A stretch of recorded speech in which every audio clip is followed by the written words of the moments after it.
दिशा। हाँ माँ। सेलिब्रेशन की तैयारी हो गई सब? मम्मा, आपके तय खाने में से कुछ मिलेगा तब तो सेलिब्रेशन की तैयारी होगी ना। मेरा तय खाना? हाँ क्या चाहिए तुझे? मम्मा, चॉकलेट सिरप। बिना चॉकलेट सिरप के मैं पापा का बर्थडे केक कैसे बनाऊंगी? सॉरी, मैं भूल गई। मम्मी, मैंने आपको बोला था ना लेकर आने। आप दोनों ना बिल्कुल रिस्पॉन्सिबल हो गए हो। पता नहीं मैं नहीं होती तो आप लोगों का क्या होता। सचमुच तू नहीं होती तो हमारा क्या होता? चलो चलो, ज्यादा सेंटी होने की जरूरत नहीं है, मुझे बहुत काम है और पापा के आने का टाइम भी हो रहा है। मैं ना जल्दी से दुकान जाकर सामान लेकर आती हूँ। ठीक है। दिशा रुक। दिशा, मैं दुकान पे फोन कर देती हूँ, तुम्हें जाने की जरूरत नहीं है। अरे मम्मी, अब तो 6 बज गए हैं, वो नहीं होगा वहां पे। आप टेंशन मतलब मैं लेकर आती हूँ। मैंने कहा ना, मैं फोन कर देती हूँ।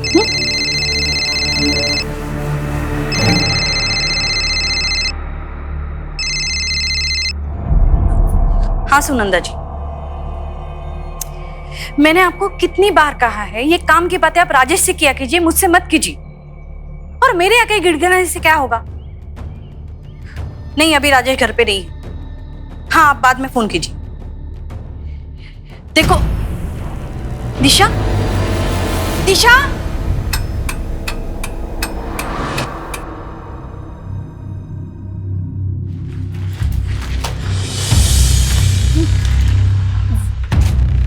मेरी बेटी दिशा। दिशा कौन? मेरी बेटी वो।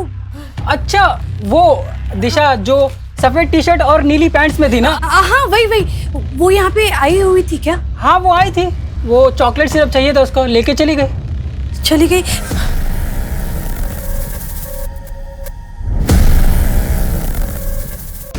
दिशा, राजेश, राजेश, वो दिशा, दिशा। अरे क्या हुआ, चिल्ला क्यों रही हो? दिशा, राजेश दिशा कहीं मिल नहीं रहे हैं, मुझे बहुत डर लग रहा है राजेश। मिल नहीं रही मतलब?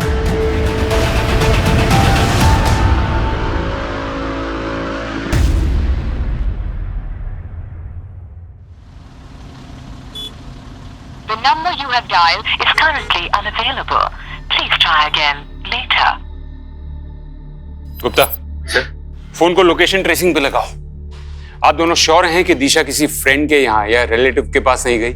सब जगह फोन करके देख लिया इंस्पेक्टर साहब, कुछ पता नहीं चला, तभी तो आपके पास आए। सर, दिशा जहाँ से गायब हुई है वो काफी क्राउडेड एरिया है और शाम के समय में वहां से किसी को जबरदस्ती उठाना आसान काम नहीं है। सर, लेकिन दिशा को कहीं और जाना होता तो वो चॉकलेट सिरप खरीदती क्यों? मैंने तो उसे मना भी कर दिया था उस टाइम दुकान पे जाने के लिए। लेकिन आपने दिशा को दुकान पे जाने के लिए मना क्यों किया था? वो सर, उस टाइम पे सूरज रहता है दुकान पे और मैंने कई बार देखा है सर, वो सूरज है ना छोटी लड़कियों पे बुरी नजर रखता है।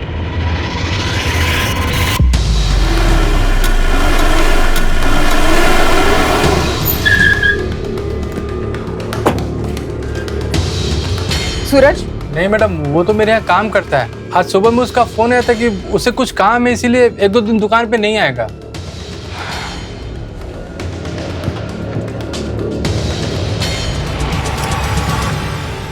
ये लड़की कल शाम 5-6 बजे के करीब इस दुकान आई थी, देखा था इसे? हाँ मैडम, देखा था। निकलते वक्त इसके साथ कोई था क्या? हाँ, राजेश कोशिश कर रहा है, किसी मिनिस्टर से भी मिलने गया है। मेरा अकेले में इस घर में दम घुट रहा है, तुम प्लीज आ जाओ एक बार मिलने। मैं बाद में बात करती हूँ।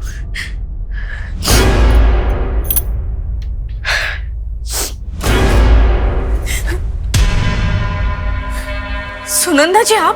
प्रीति, मैंने दिशा के बारे में सुना, इसलिए। आपने सुना ना, तो आप समझ सकते हैं हम किस दौर से गुजर रहे हैं। देखिए, मुझे अभी किसी से नहीं मिला। जानती हूँ बुरा वक्त है, इसलिए तो दर्द बांटने आई हूँ। मैं आप लोगों के लिए टिफिन लेके आई हूँ। अगर बुरे वक्त में रिश्तेदार काम नहीं आएंगे तो कब आएंगे? और आप घबराइए मत, मैंने मन्नत मांगी, हमारे परिवार के साथ फिर से ऐसी कोई अनहोनी नहीं होगी।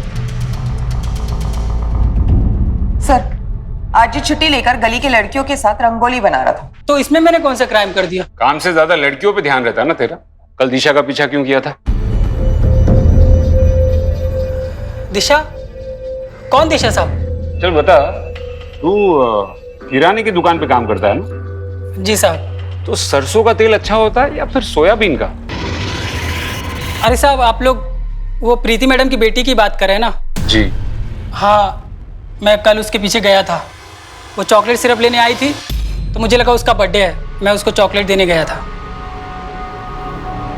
रोड तो सीधा ही था साहब, पर वो पता नहीं कहाँ गायब हो गई, कहीं दिखी नहीं मुझे। और तू 15 मिनट तक उसे ढूंढता रहा? साहब, अगर आपको यकीन नहीं हो रहा है तो उस फोन वाले से पूछ लीजिए ना। फोन वाला? हाँ साहब, दिशा जब दुकान पे आई थी तो वो पूरे टाइम किसी से फोन पे ही बात कर रही थी। हाँ ठीक है, हाँ हाँ ओके, हाँ यू डोंट वरी, बस मैं निकल रही हूँ। हाँ हाँ ओके। गुप्ता, 12 घंटे हो गए लेकिन अभी तक फिरौती के लिए कोई फोन नहीं है। पर सर, दिशा का अगर अपहरण हुआ होता तो मार्केट में कोई तो दिखता। सर, फोन स्विच ऑफ है तो लोकेशन ट्रेस नहीं हो पाएगी, लेकिन दिशा के कॉल रिकॉर्ड्स मंगवाए। मतलब अगर सूरज सच कह रहा था तो वो फोन कॉल? स्वाति, तुम फोन के सर्विस प्रोवाइडर को इन्फॉर्म करो और उनको बोलो कि मैटर अर्जेंट है। Right sir. Gupta, yes sir. एक बात तो साफ है, दिशा ने दुकान से चॉकलेट सिरप लिया था, मतलब वो घर ही जा रही थी। या तो उस फोन कॉल ने दिशा का प्लान चेंज किया है, या तो मार्केट में उसे कोई मिला है जो उसे कहीं और ही ले गए। सर, मैं दिशा के दोस्तों से पूछताछ करता हूँ। जरूरी नहीं कि दोस्त ही हो, कोई रिश्तेदार भी हो सकता है, कोई ऐसा जो उसे बहुत करीब से जानता हो। लेकिन अगर वो दिशा के पैसे नहीं चाहता तो दिशा से चाहता क्या है?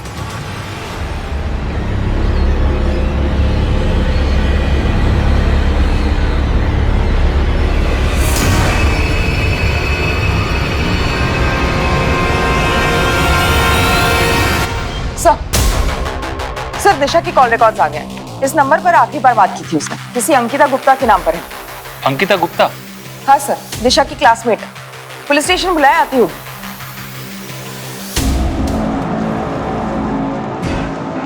अंकिता गुप्ता, तुम दिशा की क्लासमेट हो? जी सर। तुमने कल दिशा को मिलने बुलाया था? नहीं सर, मैंने बस उसको कॉल किया था अपना सामान ले जाने के लिए। सामान?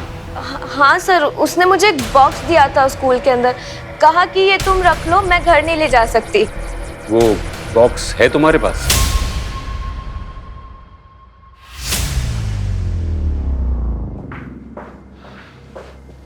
देखो अंकिता, दिशा मुसीबत में है।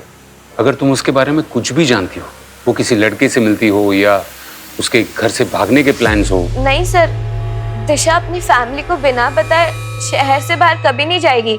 जब से उसकी दादी गायब हुई है, उसके मन में एक डर सा बैठ गया है। दादी गायब हो गई? हाँ सर, दिशा ने बताया था एक दिन स्कूल के अंदर कि उसकी दादी एक दिन अचानक से गायब हो गई और पुलिस ने काफी ढूंढने की कोशिश करी, पर उनका आज तक कुछ पता नहीं चला। हाँ, मेरी माँ 8 साल पहले लापता हो गई थी। वो शांति वृद्धाश्रम की ट्रस्टी थी, वहीं चैरिटी के लिए पैसे देने जा रही थी और रास्ते से गायब हो गई। लेकिन दिशा के बारे में छोड़कर आप ये सब क्यों पूछ रहे हैं? क्योंकि मिस्टर सोनी, दिशा भी आपकी माँ की तरह अचानक रास्ते से गायब हो गई। मिस्टर सोनी, मुझे बताइए, उन दिनों में आपको कोई फिरौती के लिए फोन कॉल आया था? दिशा को गायब हुए 24 घंटे होने वाले, अभी तक फिरौती के लिए कोई फोन कॉल नहीं आया। दिशा के कॉल रिकॉर्ड से भी हमें कुछ पता नहीं चला है। अब तक की छानबीन से तो ऐसा लगता है मिस्टर सोनी के दिशा अपनी मर्जी से कहीं गई। नहीं सर, दिशा ऐसी लड़की नहीं थी, वो सब कुछ मुझसे शेयर करती थी। मिस्टर सोनी, ये दिशा का कुछ सामान है जो उसने उसकी क्लासमेट अंकिता गुप्ता के यहाँ रखा था। क्या ये सामान दिशा का है? सर, इस ब्रांड का परफ्यूम दिशा यूज ही नहीं करती थी। और ये दवाई तो दिल की बीमारी की दवाई है, ये दिशा के पास कैसे आई? लेकिन सर, हमारे फैमिली में ये दवाई कोई यूज ही नहीं करता है। इसका मतलब आप दोनों को जरा भी आइडिया नहीं कि दिशा के पास ये सब सामान कहां से आए? मिसेस सोनी, आप भली ऐसा मानती हो कि दिशा आपसे कुछ भी नहीं छुपाती थी, लेकिन दिशा की जिंदगी में डेफिनेटली ऐसा कुछ चल रहा था जिसके बारे में ना तो उसके दोस्तों को पता था और ना ही आप दोनों को। दिशा को तो ढूंढ नहीं पा रहे, माँ के पीछे पड़े हुए हैं, पता नहीं क्यों। अब आप कहाँ जा रहे हो? अब हर चीज क्या तुमसे पूछ के करनी पड़ेगी? ऑफिस में क्लाइंट्स बैठे हुए हैं, उनके पास जा रहा हूं। तुम टैक्सी लेकर घर आ जाना।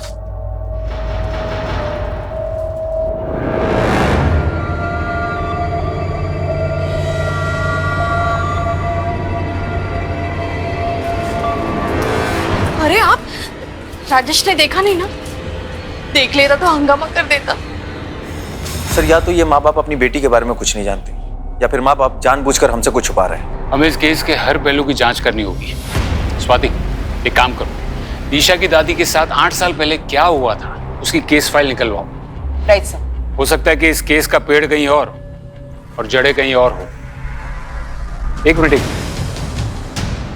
डब्ल्यू के मेडिकल स्टोर विजयनगर, इस मेडिकल की दुकान में सीसीटीवी जरूर होगा। वहां जाके चेक करो कि दिशा ये दवाई लेने अकेली आई थी या उसके साथ कोई और भी था। Okay sir.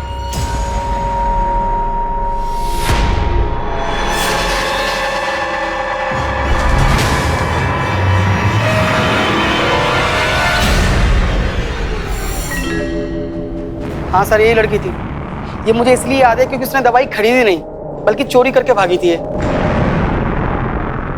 पक्का यही लड़की थी? सर मैं सीसीटीवी फुटेज लाया हूँ, आप चाहिए तो देख लीजिए।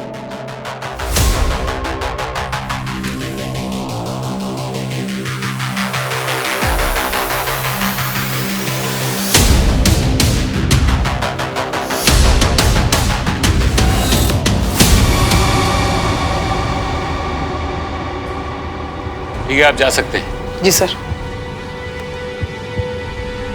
सर दिशा तो अच्छे घर से, फिर उसे दवाई चुराने की क्या जरूरत थी? प्रीति जी ने कहा था कि उनके परिवार में किसी को दिल की बीमारी नहीं है। हो सकता है कि दिशा ने किसी के कहने पर दवाई चुराई हो। लेकिन सर अगर दिशा किसी और के लिए दवाई चुराती तो अंकिता के पास क्यों रखती? सिर्फ वो दवाई नहीं, उस बॉक्स में जो जो मिला है हो सकता है दिशा ने वो सब चुराया। मानो जैसे दिशा एक दोहरी जिंदगी जी रही थी, एक जिंदगी अपने माँ बाप और दोस्तों के लिए और दूसरी ये वाली। दिशा को अगर ढूंढना हो तो उसकी लाइफ में एग्जैक्टली क्या चल रहा था उसका पता लगाना हो। पुलिस समझ चुकी थी कि दिशा ऐसी ही किसी महत्वाकांक्षा को लेकर अपने ही घर में 2 जिंदगियां जी रही है, एक आइडियल बेटी बनने की और दूसरी वो जो उसने सबसे छुपा रखी थी। और दिशा के गायब होने के पीछे के रहस्य को उजागर करने के लिए पुलिस को दिशा के हर राज के बारे में पता लगाना जरूरी हो गया था। क्या दिशा के इस राज के बारे में कोई नहीं जानता था, या फिर कोई था जो जानकर भी अनजान बना हुआ था?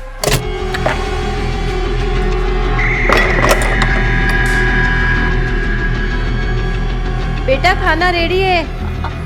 हाँ माँ, आई 1 मिनट।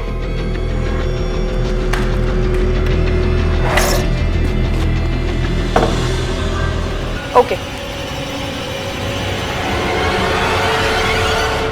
सर, साइबर टीम से कॉल आया था। कुछ देर पहले दिशा का फोन स्विच ऑन हुआ है। लोकेशन?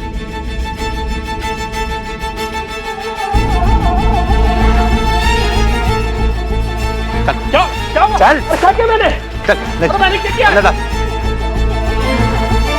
साहब सच कह रहा हूँ, मैंने कुछ नहीं किया है। जब से वो फोन मिला तब से पासवर्ड मांग रहा है। वो फोन मेरे किस काम का? सर मैंने इसके कॉल डिटेल्स चेक किए हैं, दिशा के साथ इसका अब तक कोई लिंक नहीं मिला। फिर भी इसे रिमांड में रखो और फोन का पासवर्ड ब्रेक होते ही इन्फॉर्म। Okay sir. प्लान में कोई चेंज नहीं होगा। हाँ, जो डील हुई है वही फाइनल है। सर दिशा का फोन अनलॉक हो गया, बाकी सारे रेगुलर मैसेज है, लेकिन ये मैसेज है जो 15 दिन पहले आया है। उनका मैसेज? Yes sir. दिशा ने एटीएम से 50,000 रुपए निकाले? सर दवाई की दुकान में चोरी होने के ठीक अगले दिन दिशा ने ये पैसे निकाले। पर दिशा को इतने सारे पैसों की क्या जरूरत पड़ी होगी?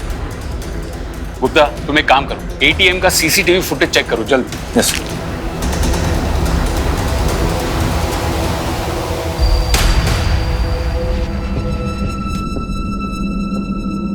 देखो राजेश नहीं है तो क्या हुआ, मैं तो हूं, और तुम ऐसे करोगे तो कैसे काम चलेगा? संभालो अपने आप को। मैं आ गया हूं ना, सब संभाल लूंगा। साले कमीने, तुझे मना किया था ना यहाँ आने के लिए, फिर तेरी हिम्मत कैसे हुई मेरे घर में आने की? राजेश, भैया को छोड़ दो। भैया को मैंने बुलाया था। तू पहले ही मेरा लाखों का नुकसान करा चुका है, अब क्या लेने आया है यहाँ? हेलो इंस्पेक्टर साहब, 50,000? एक सेकेंड, प्रीति, तुम्हारा और दिशा का जो जॉइंट अकाउंट है उसका एटीएम यूज करके दिशा ने 50,000 निकाले। हाँ, निकाले तो है। इंस्पेक्टर साहब, नहीं, दिशा ने हमें इस बारे में कुछ नहीं बताया। दिशा के पास सब कुछ तो था, जरूर उसे किसी ने बहला फुसला के पैसे निकलवाए। जीजा जी, कुछ हफ्ते पहले मैंने दिशा को 24-25 साल के दाढ़ी वाले आदमी के साथ मार्केट में देखा था। शायद ये सब कुछ उसी ने किया हो। फिर पहले क्यों नहीं बताया मुझे आपने? अरे मेरा पर्स कहाँ गया? ए भाई, मेरा पर्स कहाँ है? हमको क्या पता पर्स कहाँ है तुम्हारा? मैं यहाँ बैठकर चाय पी रहा, तुम मेरा पर्स निकाल लिए। यार हद हो गई बदतमीजी की, चोर बोल रहे तुम हमको। कहाँ चोराएंगे तुम्हारा पर्स यार? फालतू की बकवास बंद कर, मेरा पर्स दे, मेरा पर्स। हाथ किसने लगाया हमको? मेरा पर्स दे। ओ भाई साहब, ओ शांत चोर बोल रहा है हमको ये। शांत हो जाओ भाई, इसने नहीं चुराया तुम्हारा पर्स। अरे इसने चुराया यार, यहाँ बैठे थे हम। वो भिखारी बैठते हैं ना यहाँ पे, उसने चुराया होगा। मेरा तो 25,000 रुपए महीने का नौकरी जाने वाला था उस भिखारी के चक्कर में। 25,000? 25,000? हाँ, पर्स में कार्ड था ना नौकरी देने वाले का। ऐसी कौन सी नौकरी है 25,000 रुपए वाली? वो फॉरेन की मार्केटिंग कंपनी। भाई कुछ मेरे लिए भी देखो ना यार, बेरोजगार है हम।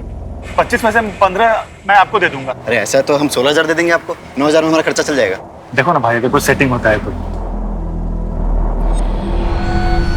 हाँ, ओए मैडम आ गई।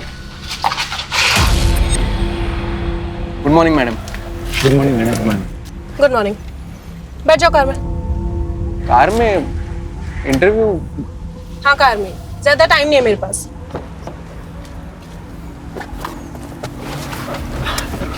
Hello ma'am.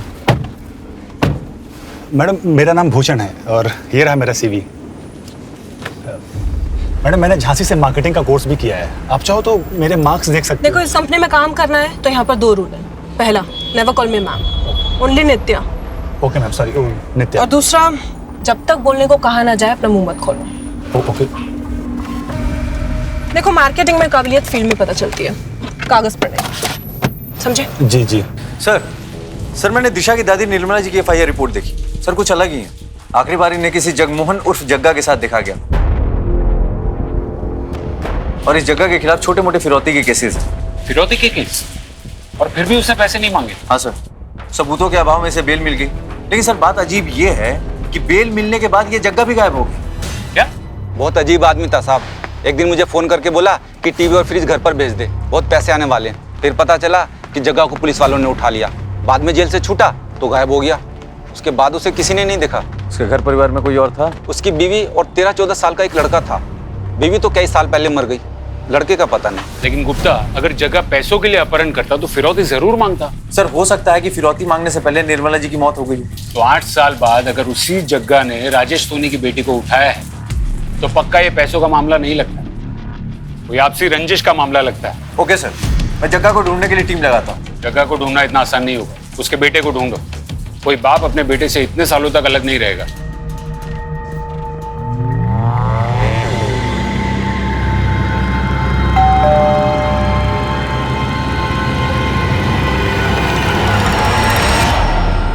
मैडम, दुकान पे कोई नहीं था तो मैंने सोचा मैं ही पार्सल लेके आ जाता हूँ।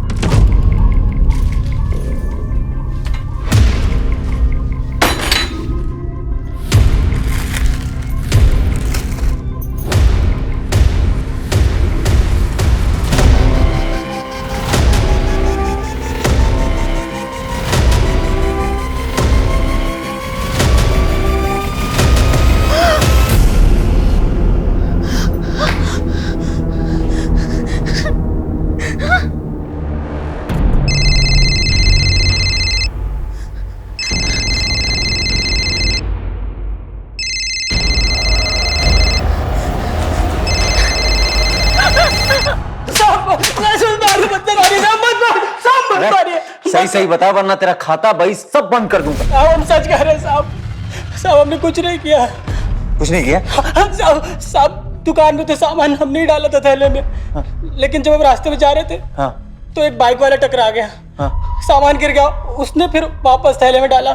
साहब उसने कुछ हेरा फेरी की होगी तो हमें क्या पता साहब। बाइक वाले की शक्ल याद है? हाँ नहीं साहब, वो हेलमेट पहना था। सर पूरी प्लानिंग के साथ किया है सर। पहले दिशा की उंगली काट के भेजी और उसके बाद फिरौती के लिए सुनंदा जी के मोबाइल पे कॉल। ये सुनंदा जी है, मेरी कजन। इन्हीं के फोन पर किडनैपर का कॉल आया था। ये आपके साथ रहती है? जी नहीं, हमारे घर पे नहीं रहती हैं, लेकिन हाँ पास में ही रहती हैं। मुझे डिटेल में बताइए कि किडनैपर ने आपको फोन पर क्या क्या कहा। जी कोई आदमी था और वो बोला कि अभी सैंपल भेजा है और कल शाम 4 बजे तक सीमेंट फैक्ट्री के पीछे वाले रोड पर 1 करोड़ रुपए नहीं पहुंचाए तो वो दिशा की लाश भेजेगा। देखिए आप लोग घबराइए मत, दिशा को बचाना हमारी प्रायोरिटी। राजेश, आप कल 2 बजे। इंस्पेक्टर साहब, आपको जो करना कीजिए, मेरे पास पैसों का पूरा इंतजाम है। मैं अपनी बेटी को कुछ नहीं होने दूंगा।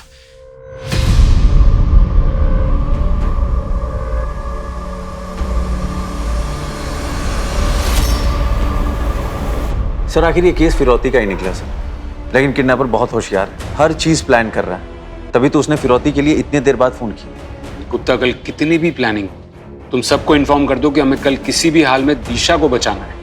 लेकिन सर आपको अजीब नहीं लगता कि इतने सारे पैसे राजेश के पास, वो भी कैश में? हाँ, नोट तो मैंने भी किया, लेकिन फिलहाल मुझे एक ही बात का डर है कि वो माँ बाप कहीं इमोशंस में आकर कोई गड़बड़ ना करते हैं। हाँ, मुझे पता है मुझे क्या करना। पैसों की चिंता तुमसे ज्यादा मुझे है, समझे? अब आगे से मुझे यहाँ फोन मत करना, ठीक है?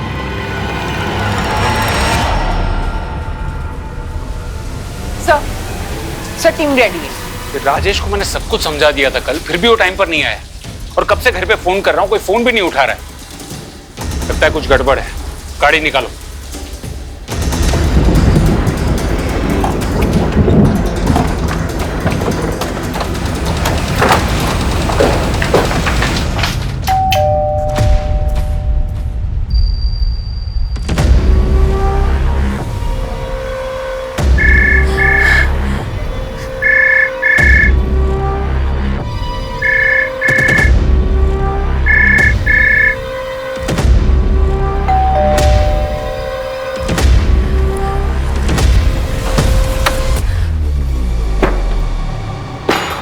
कर रही है मिसेस सोनी, आप घर पर है और आप पुलिस का फोन नहीं उठा रही हैं। और राजेश कहाँ है? वो सर। देखिए प्रीति जी, अगर आप पुलिस से कोई भी बात छुपाएंगी तो हम दिशा को नहीं बचा पाएंगे। अरे जरा तो समझिए, जो इंसान दिशा की उंगली काटकर भेज सकता है वो दिशा के साथ कुछ भी कर सकता है। सर राजेश सुनंदा दी के साथ किडनैपर को पैसे देने गया है। पर टाइम तो 4 बजे का था ना। हाँ, पर वो प्रीति, राजेश ये देखो क्या हुआ, कोई मैसेज आया है किसी और नंबर से। क्या मैसेज है, पढ़ो ना। लिखा है पुलिस के पास गए थे, अगर दिशा जिंदा चाहिए तो पुलिस को बिना बताए राजपुर के जंगल के अंदर वाले कुएं के पास आज दोपहर 2 बजे तक आ जाओ। अब क्या करें? अरे क्या करेंगे, वही करेंगे ना जो वो चाह रहे हैं, पैसे देंगे और दिशा को छुड़वाएंगे। नहीं नहीं नहीं, मैं तो कहती हूँ हमें पुलिस के पास जाना चाहिए, कहीं वो लोग हमारे साथ ही कुछ। अरे कुछ नहीं करेंगे वो, उन्हें पैसों से मतलब है बस। आप तैयार रहिए, बाकी मैं संभाल लूंगा। कोई नहीं संभाल पाएगा मिसेस सोनी। किडनैपर्स ने पहले सुनंदा जी को फोन किया, हमने फोन टैप किया तो उसने एसएमएस की। कोई तो है जो किडनैपर को खबर दे रहा है, लेकिन आप घबराइएगा नहीं। सर मुझे सुनंदा जी के लिए फिक्र नहीं हो रही है, उनकी वजह से फिक्र हो रही है। मुझे डर है कि ये सब सुनंदा जी कर रही है। पर वो ऐसा क्यों करेंगी? क्योंकि सुनंदा जी का बेटा विशाल राजेश की फैक्ट्री में काम करता था, एक एक्सीडेंट में उसकी मौत हो गई। तब से सुनंदा दी राजेश के पास उसके मौत का हर्जाना मांग रही है। और राजेश ने अभी तक पैसे नहीं दिए। सोनी, आपने ये बात हमें पहले क्यों नहीं बताई? सर मुझे पहले शक था, पर यकीन नहीं हो रहा था सर।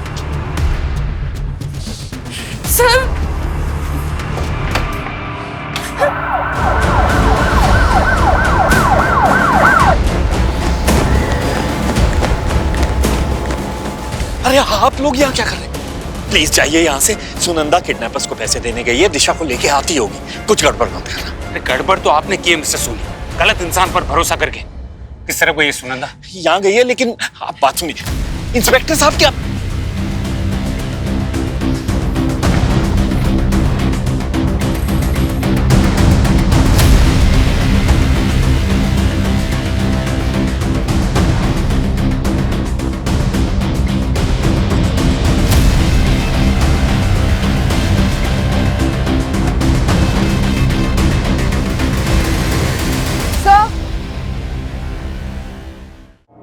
देखो टैलेंट तो इंडिया में भरा पड़ा है, लेकिन अगर इस इंडस्ट्री में आगे बढ़ना है तो बंदे को सिर्फ टैलेंटेड नहीं स्मार्ट भी होना चाहिए। तो तुम लोगों में से कोई स्मार्ट है? ठीक है, तो 1 मिनट के अंदर मुझे मूवी देखने के लिए कन्विंस कर लो। अगर मैं मान गई तो ये नौकरी पक्की। मुझे क्या लगता है नित्या कि आपको ना हमारे लिए नहीं बल्कि अरमान कपूर के लिए इस फिल्म को देखना चाहिए, क्योंकि उसकी आखिरी फिल्म आने से पहले ही बेचारा चल बसा, तो उसको एक ट्रिब्यूट देना बनता है। हा? आपको क्या लगता है? और अगर मैं बोर हो गई तो हम है ना, हम आपको एंटरटेन कर देंगे। हम बहुत अच्छा एंटरटेनमेंट करते हैं। ठीक है, मूवी तो नहीं लेकिन एक ड्रिंक के लिए जरूर कन्विंस कर लिया। शातिर रहे ये लोग, ये जानते थे कि हम सुनंदा के जरिए उन तक पहुंच जाएंगे, इसलिए उन्होंने सुनंदा को ही मार दिया। सर राजेश और प्रीति दोनों को अब तक किडनैपर्स की कॉल नहीं आए। पैसे लेने के बाद भी किडनैपर्स ने अब तक दिशा को छोड़ा नहीं। ये बड़े बिजनेसमैन हर चीज को डील समझते हैं क्या? एक हाथ लो दूसरे हाथ दो। राजेश की छोटी सी गलती की वजह से वो किडनैपर्स निकल गए। सर सारे चेक पोस्ट को इन्फॉर्म कर दिया है। शहर से बाहर जाने वाली जितनी भी गाड़ियां हैं सबकी चेकिंग चल रही है। गुप्ता वो जानते हैं कि चेकिंग होगी, वो लोग शहर छोड़कर नहीं जाएंगे। सर सुनंदा का फोन मिला है। उसके फोन पे किसी गोकुल नाम के आदमी का हर 2-3 दिन में फोन आता था। आज दोपहर 1 बजे भी आया। सर उसकी कॉन्टैक्ट पे उसका फोटो सेव्ड है। दाढ़ी वाला आदमी है, शायद 30-35 साल का होगा। साहब थोड़ी देर पहले मैंने देखा था उसको, ये रहा गोकुल का घर। भागने की कोशिश कर रहा था। गलत समझ रहे हैं साहब आप। गलत समझ रहा हूँ? हाँ। चल तुझे सही समझाता हूँ। चल। अरे चल चल चल चल चल चल तो रहा हूँ साहब। है चल रहा हूँ। तेरी पूरी कुंडली निकाली हमने। सच सच बता, दिशा कहाँ है? साहब मुझे नहीं मालूम आप किस दिशा के बारे में बात कर रहे हो। तो तुझे तो ये भी नहीं पता होगा कि तेरा ये पैर कैसे टूटा। मैं याद दिलाता हूँ, विशाल सुनंदा का बेटा, उसी के साथ तू काम करता था ना राजेश की फैक्ट्री में, और जिस हादसे में विशाल की मौत हुई उसी हादसे में तेरा ये पैर टूटा। तेरे पड़ोसी को तेरी सारी खबर है, और राजेश ने मुआवजा नहीं दिया, इसलिए तूने और सुनंदा ने मिलकर दिशा को अगवा कर लिया। साहब जब उसने अपनी कजिन बहन के लिए कुछ नहीं किया तो मुझे क्या देगा वो। उस हादसे के बाद अपनी फैक्ट्री को बचाने के लिए राजेश ने सारा इल्जाम अपने साले अविनाश गुप्ता पर लगा दिया और उसे नौकरी से भी निकाल दिया। क्या अविनाश राजेश के साथ काम करता था? और क्या साहब। सर दिशा ने जिस एटीएम से पैसे निकाले थे उसका सीसीटीवी फुटेज आ गया। आप सही थे, दिशा एटीएम अकेली नहीं गई थी। वो सीसीटीवी फुटेज लेकर आओ और जरा पता करो ये अविनाश आजकल करता क्या है। Right sir.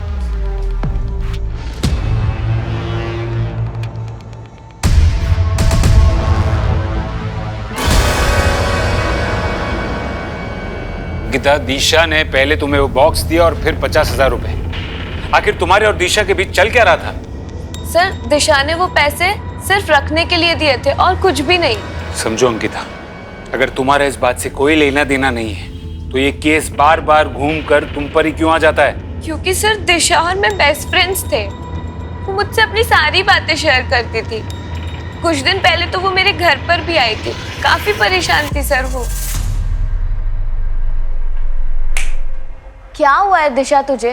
पहले तो तू इतना बात करा करती थी, अब तू बात ही नहीं करती है। देख मैं तुझे सब बताऊंगी, बस तू मेरा एक काम कर दे। मैं तुझे 50,000 दूंगी, मेरे लिए एक टैब बुक कर देगी? लगता है दिशा को कोई ब्लैकमेल कर रहा था। वो टैब, अंकिता तुमने कितने दिन पहले ऑर्डर किया था वो टैब? सर 2 हफ्ते पहले। गुप्ता तुम वो ऑनलाइन साइट से कांटेक्ट करो। बॉस की गाड़ी पे ही पत्थर मार दिया। क्या बात है, बहुत खूब। अरे तो इसमें क्या है, मैं भी तो अपनी गर्लफ्रेंड के मुंह पर ऐसे कोल्ड ड्रिंक फेंक करके आ गया था।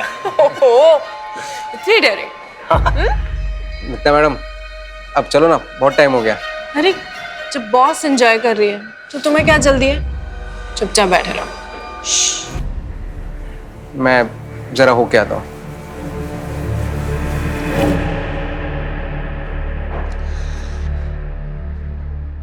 मेरे सामने एक बार डेयरिंग करके दिखाओ तो मानो।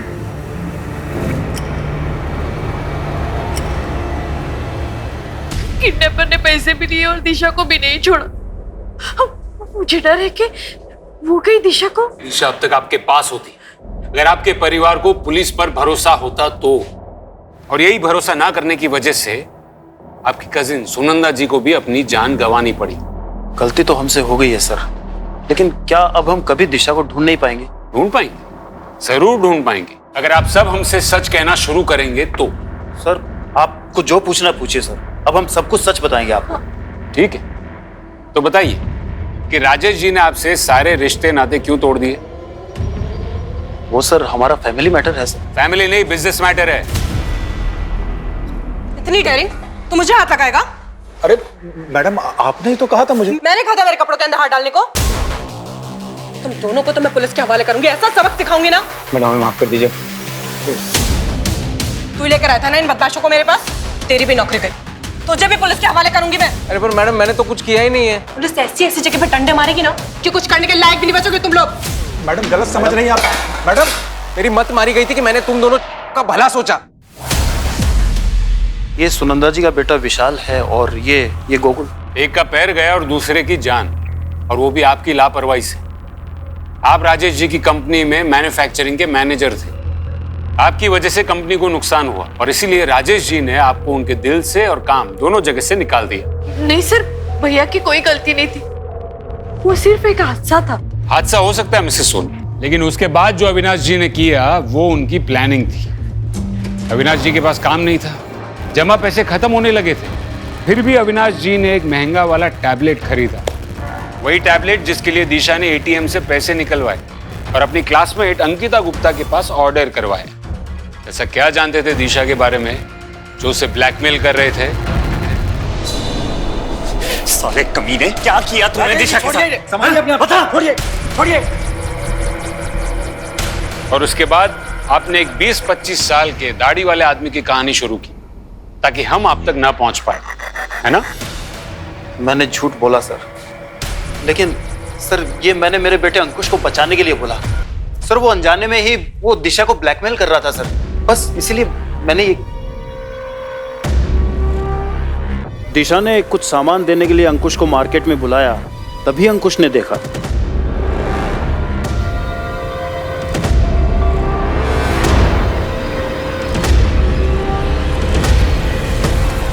अरे अंकुश, तो इतनी जल्दी आ गया?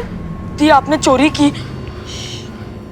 चोरी नहीं, ये तो फन के लिए है। वो एक्चुअली मेरी एक फ्रेंड यही रहती है, उसने मुझे डेयर दिया था। तू अभी छोटा है, तू नहीं समझेगा। तो एक काम कर, ये सामान ले और तू घर जा, मम्मी ने बुलाया। दिशा दी डर गई थी कि मैं पापा को सब बता दूंगा, इसीलिए उन्होंने मुझे फोन किया था। मैंने उन्हें प्रॉमिस किया कि मैं किसी को नहीं बताऊंगा अगर मुझे टैबलेट मिला तो। पर जब दी गायब हुई, मैंने पापा को सब बता दिया। दिशा कह रही थी कि उसकी फ्रेंड ने उसे डेयर दिया है। बेटा, आपने दिशा के साथ किसी को देखा था? हाँ, और मुझे ये भी याद है कि दी मुझे सामान देने के बाद किस घर में गई थी।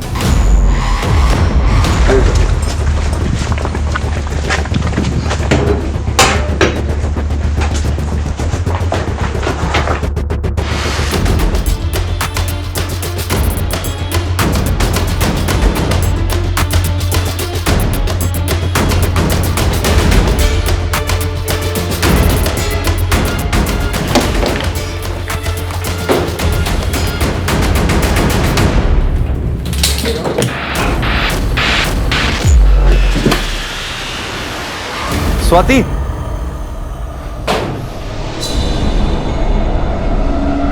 हाँ गुप्ता बोलो।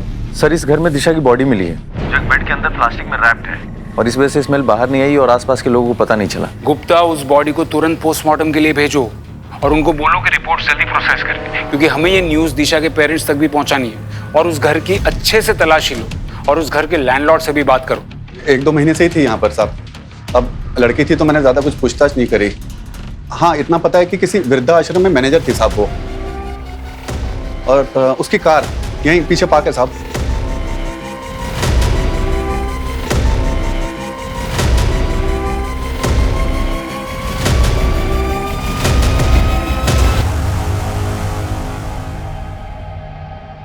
पुलिस ने इस केस की जांच हर पहलू से की, लेकिन किडनैपर्स का फिरौती के लिए लेट कॉल आना, पैसा मिलने के बाद भी दिशा को ना छोड़ना पुलिस के दिमाग में संदेह पैदा कर रहा था। इस केस को सॉल्व करने के लिए पुलिस को उन सभी रहस्यों को खोलना था जो खुद दिशा के करीबी पुलिस से छुपा रहे थे। I am sorry Mrs Soni, लेकिन पोस्टमार्टम के मुताबिक जिस दिन दिशा का किडनैप हुआ उसके अगले ही दिन उसका मर्डर हो गया था। क्या? कमाल है मिस्टर सोनी, आप क्यों चौंक गए? और आपका चेहरा देखकर तो लगता है कि आप तो पहले से बहुत कुछ जानते थे। शांति वृद्धाश्रम, नाम याद है कि वो भी भूल गए? जानता हूँ, एनजीओ है, मेरी माँ ने शुरू किया था, मैं भी ट्रस्टी हूँ इसमें, लेकिन आजकल टाइम नहीं मिलता इसलिए जा नहीं पाता। अच्छा, टाइम नहीं था, फिर भी अपने एनजीओ के लिए इस लड़की को हायर किया, और यही लड़की आपकी बेटी का अपहरण करती। ऐसे बिना सबूत के आप मुझ पे इल्जाम कैसे लगा सकते हैं? सबूत है ना, आपके बैंक डिटेल्स और वो 1.5 करोड़ रुपए जो आपने बैंक से लिए थे लोन पे, दिशा का अपहरण होने के 1 हफ्ते पहले, वो भी गारंटी के साथ। मानो जैसे आपको तो पता ही था कि दिशा किडनैप होने वाली है। इंस्पेक्टर साहब, वो पैसे तो मैंने अपनी एक बिजनेस डील के लिए लिए थे। Business deal? कैसी बिजनेस डील? मैं आप लोगों के साथ शेयर नहीं कर सकता। ठीक है, मत कीजिए शेयर, लेकिन एक बात याद रखिए, दिशा के मर्डर केस में प्राइम सस्पेक्ट आप ही हैं। मेरी कंपनी में एक हादसा हुआ था जिसमें सुनंदा के बेटे की डेथ हो गई थी। फिर इंस्पेक्शन ऑफिसर्स ने मेरे माल को लो क्वालिटी बताकर मेरा लाइसेंस कैंसिल करने के लिए कहा। उन्हीं ऑफिसर्स को रिश्वत देने के लिए मैंने लोन लिया था। तो फिर इस लड़की का इस पूरे बात से क्या कनेक्शन? इंस्पेक्टर साहब, ये लड़की भले ही मेरे एनजीओ में काम करती हो, लेकिन मैं इसे नहीं जानता हूं, सच में। ये एनजीओ के लिए मार्केटिंग वालों को क्यों हायर कर रही थी? सर, इस बात पे तो मुझे भी डाउट है। सर, इसमें उसका एड्रेस मेंशन है, अगर आप कहें तो मैं पता लगाऊं। चल के खत्म कर देते हैं उस नित्या को। हम तीनों को बचाने के लिए उसको मरना ही पड़ेगा। चंद्रेश, ये उस कार्ड में उसका एड्रेस है ना? अरे उसी ने तो बोला वो अकेली रहती है। चंद्रेश, सोचने का वक्त नहीं है, या तो 3 लोगों की जिंदगी बर्बाद होगी या तो सिर्फ एक। जो करना है अभी करना है। भूषण,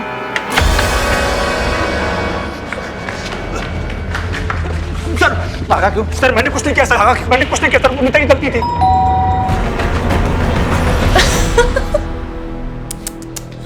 मारने आए हो मुझे? अरे यार, पहले बोलना था। काम करो, मारो। सबके सामने मारो। वो देखो कैमरा, तुम तीनों की सारी हरकतें उसमें रिकॉर्ड हो रही है। अरे क्या हुआ, मारो ना। हाँ, देखो अगर मुझे कुछ भी हुआ ना तो पुलिस को सब दिख जाएगा। अटेम्प्ट टू मर्डर, रेप, इन सब के इल्जाम में फंसाऊंगी तुम तीनों को मैं। और तू मैडम प्लीज हमें माफ कर दो, आप जो कहेंगे हम करने के लिए तैयार हैं। ये पुलिस के लफड़े में मत फंसाइए प्लीज मैडम, प्लीज। साहब, वो नित्या लालची लड़की थी, बोली कि मैं जॉब से तंग आ गई हूँ, मुझे एक साथ ढेर सारा पैसा चाहिए, और एक पैसे वाली लड़की उसकी बहुत बड़ी फैन है, अगर उसको किडनैप कर लिया तो सबकी लाइफ बन जाएगी। तो किडनैप करके पैसे ही चाहिए थे तो फिर मारा क्यों? साहब ये मैं नहीं जानता। अरे मुझे और अमित को तो उसने सामान लाने बाहर भेज दिया था, और जब वापस लौटे तो नित्या बोली कि लड़की गलती से मर गई है, तुम दोनों कहीं जाकर छिप जाओ होटल या लॉज में। फिर कुछ दिनों के बाद वो पैसा लेकर के आई और बोली कि तुम लोग गांव निकल जाओ यहाँ से। तो पैसे कहाँ हैं और वो लोग कहाँ हैं? पैसे तो उसने बोला कि जब ये मामला ठंडा हो जाएगा तो उसके बाद तुम्हें मिल जाएंगे। और अमित तो जयपुर निकल गया और नित्या चंद्रेश को लेकर पता नहीं कहाँ चली गई, शायद मुंबई, नहीं पुणे चली गई थी।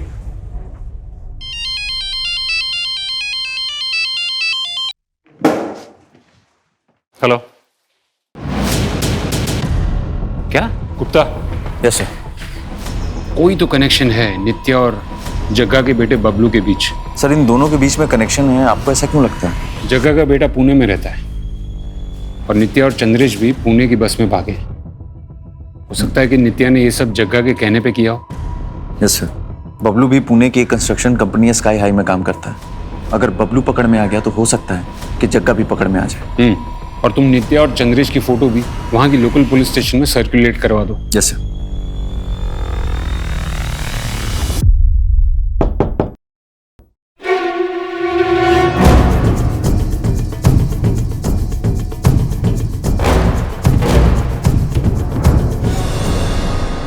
दिशा को किडनैप करने से लेकर उसे मारने तक की सारी प्लानिंग तेरी थी ना? कैसे फंसा एक बच्ची को अपने जाल में? सर, आसान काम नहीं था। मैं जब उस पर नजर रख रही थी तभी समझ गई थी कि लड़की को डेयरिंग पसंद है, बस अपने माँ बाप के डर से कुछ करती नहीं है। 1-2 बार मॉल में उससे टकराकर सॉरी बोलने के बहाने मैंने उससे दोस्ती कर ली। दिशा, ये दुनिया कायरों की नहीं डेयरिंग वालों की होती है। लाइफ का हर एक पल इम्पोर्टेंट होता है, और जो लूजर्स होते हैं ना वो सिर्फ सोचने में टाइम वेस्ट करते हैं, और हम जैसे विनर्स जो होते हैं वो करने में। अब तो डिसाइड कर ले, तुझे विनर बनना है या लूजर? और फिर कुछ दिनों बाद मैं उसकी फेवरेट हो गई। जैसा कहती थी वो वैसा ही करती थी। अरे दिशा, अरे नित्या दीदी यार, सुनना, मुझे तुझसे कुछ काम है, मेरे साथ चलना 5 मिनट।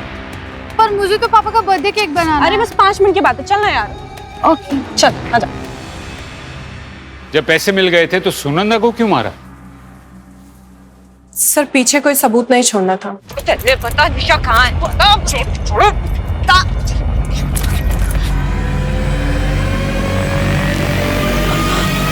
तुम दोनों इतने होशियार तो नहीं लगते कि ये सब प्लान कर सको। ये जग्गा का प्लान था ना? कहाँ है जग्गा? कौन जग्गा सर? बनो मत।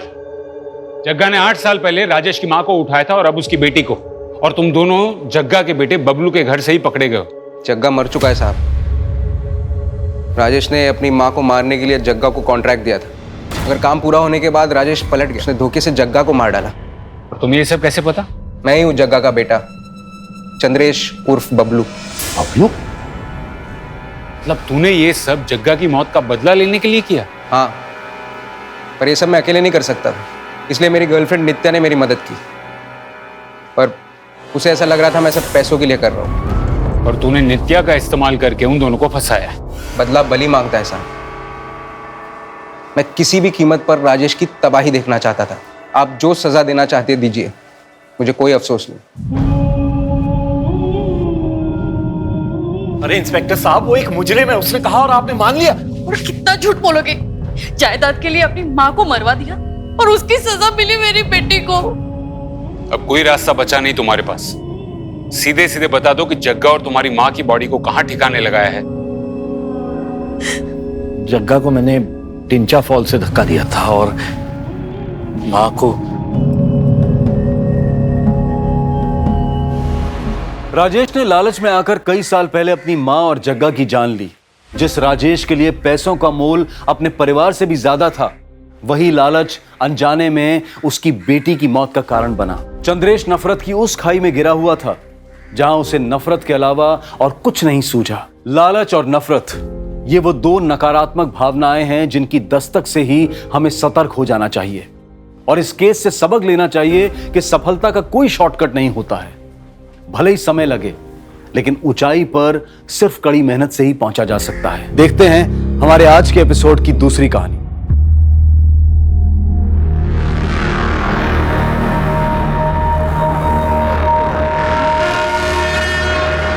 अरे ये कौन है बे? हेलो, किधर? ऐसा फोकट में एंट्री नहीं है गांव में। मतलब एक बंदे का 1000 रुपए लगेगा और तुम लोग 2, तो 2 का कितना? 2000 लगेगा, समझा? अरे इस बात के पैसे? घर है हमारा, गांव है हमारा। अरे घर होगा तो बीमारी लाओगे। तुम्हारे वजह से किसी को कोरोना हो गया तो अब क्या करेंगे हम? अरे ऐसे साहब देखो ना क्या बोल रहे लोग। मेरे गांव में आने से मेरे को पैसे मांग रहे साहब। ये साहब आप कुछ बोलो ना। ये तो आपका आपस का मामला है, आपस में ही सुलटा लो। मुझे काय को बीच में ले रहे साहब? देखो क्या बोल रहे हैं। जाओ देखो। माला माला माला माला, देखो मेरी बाइकों की तबीयत ठीक नहीं है, अभी जाने दो मुझे, मैं बाद में पैसे दे दूंगा तुम लोग को, ठीक है? अभी कितना तेरे पास? अभी बस ये आखिरी 500 है। हाँ बस ये तेरा एडवांस हो गया, बाकी का हम लोग शाम को लेंगे, समझा? चल अभी 1500 शाम को देना। शेयर करने का तो। ओ भाई कहाँ जा रहे हो? पहले वो मास्क लगाओ, हाथ आगे करो। अरे यार उल्टा वाला। हाँ ये देखो, ये क्या है? स्टैम्प। ये आपका भी हाथ। अभी आपको 14 दिन घर से कहा बाहर नहीं निकलना है, इधर उधर घूमना नहीं, घूम के बीमारी फैलाना नहीं, समझे? और देखो किसको भी घर में सर्दी खांसी जुकाम ऐसा कुछ हुआ तो सीधा कोविड हॉस्पिटल जाना, समझे ना? चला।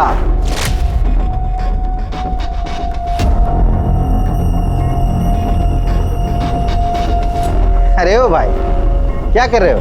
अरे साहब बस ऐसे ही बात कर रहे थे। पैसा अकेला ही रखोगे?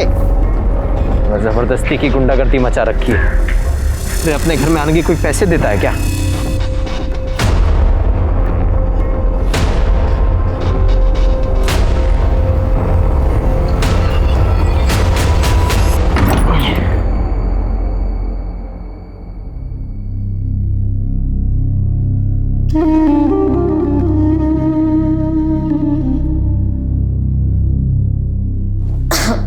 सुनी है?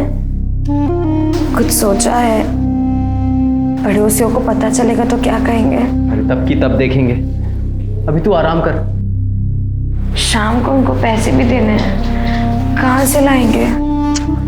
अरे तू क्यों चिंता कर रही है उसके बारे में? मैं हूं ना, मैं सब संभाल लूंगा।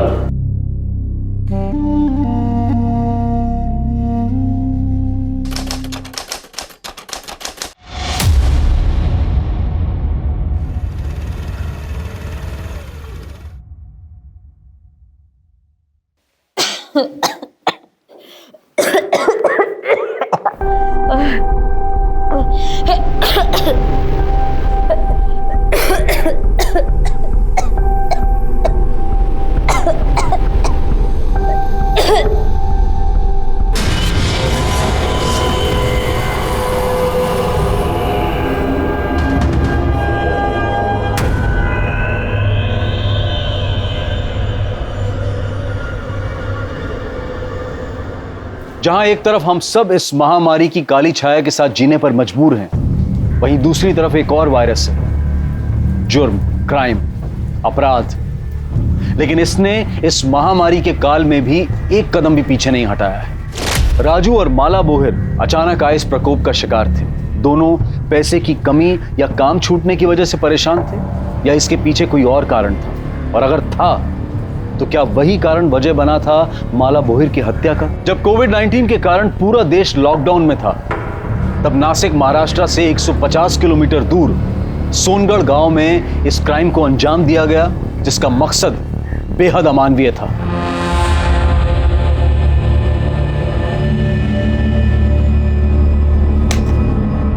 ऐसे तो भूखे मर जाएंगे हम विट्ठल भाऊ, पता नहीं काम कब शुरू होगा। मैं क्या बोलता है विट्ठल भाऊ, गांव चलते हैं, काम शुरू होगा तो वापस आ जाएंगे ना। अरे वहां अपना परिवार है, इधर कौन है देखने वाला? कुछ हो गया ना तो गए हम लोग। जो हुआ सब भगवान की मर्जी थी माला, इसमें हम क्या कर सकते हैं? बस अब ये सोचो कि आगे सब कुछ ठीक हो।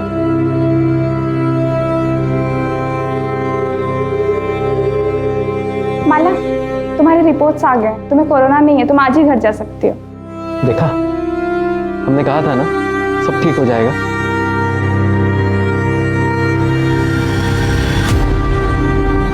आराम से, तू आराम कर, मैं खाने का इंतजाम करता हूँ।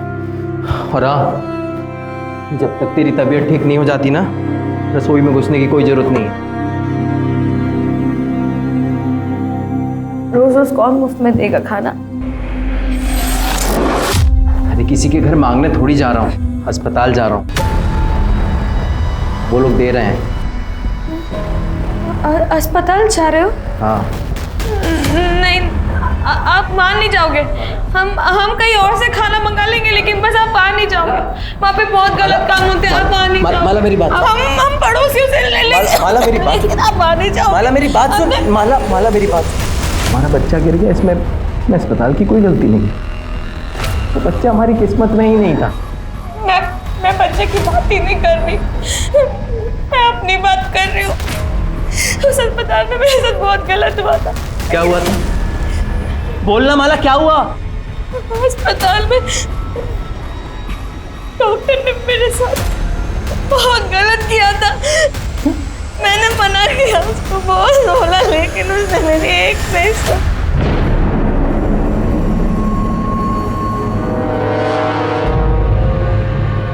कौन?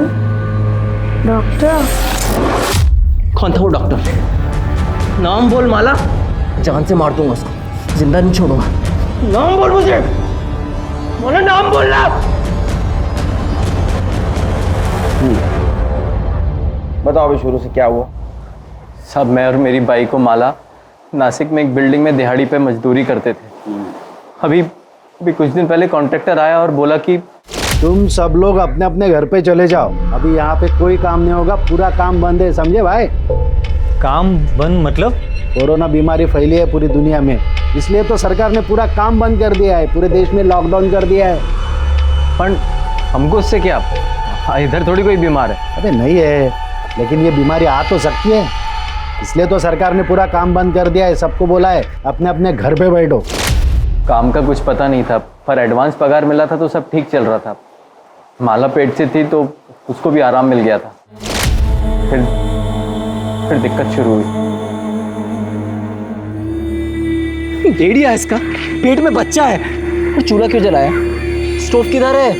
मैं पूरा मार्केट घूम के आई, मेरे को कहीं भी घासलेट नहीं मिला, इसलिए फिर चूल्हा जलाना पड़ा।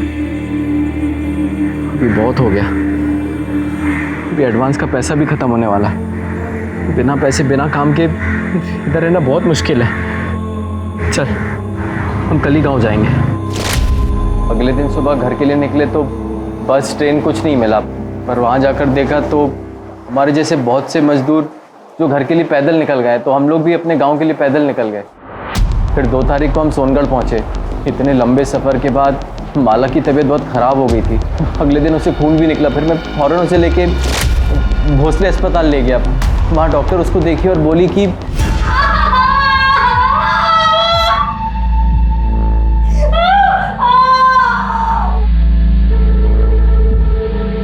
डॉक्टर साहब, माला की तबीयत कैसी है? इतना लंबा पैदल चलने की वजह से प्रॉब्लम हुई है। चेक करना पड़ेगा कि बच्चा ठीक है कि नहीं, और माला को बुखार और खांसी भी है तो कोरोना टेस्ट भी करना पड़ेगा। रिपोर्ट जब तक नहीं आ जाते उसे यहीं आइसोलेशन वार्ड में रुकना पड़ेगा। कोरोना पता है ना? ओह, ऐसी फालतू की बीमारी जिसकी वजह से ये मुंह पे कपड़ा बांधना पड़ता है और जिसकी वजह से हमारा काम धंधा सब बंद हो गया है। फालतू की बीमारी नहीं है, बहुत ही खतरनाक बीमारी है। मैं माला से मिल सकता हूँ? अभी उसे होश नहीं आया है, होश आ जाए फिर मिल लेना, तब तक यहीं पे इंतजार करें। पता चला कि हमारा बच्चा गिर गया। और तो हुआ साहब, पहली औलाद थी हमारी, माला एकदम से टूट गई थी।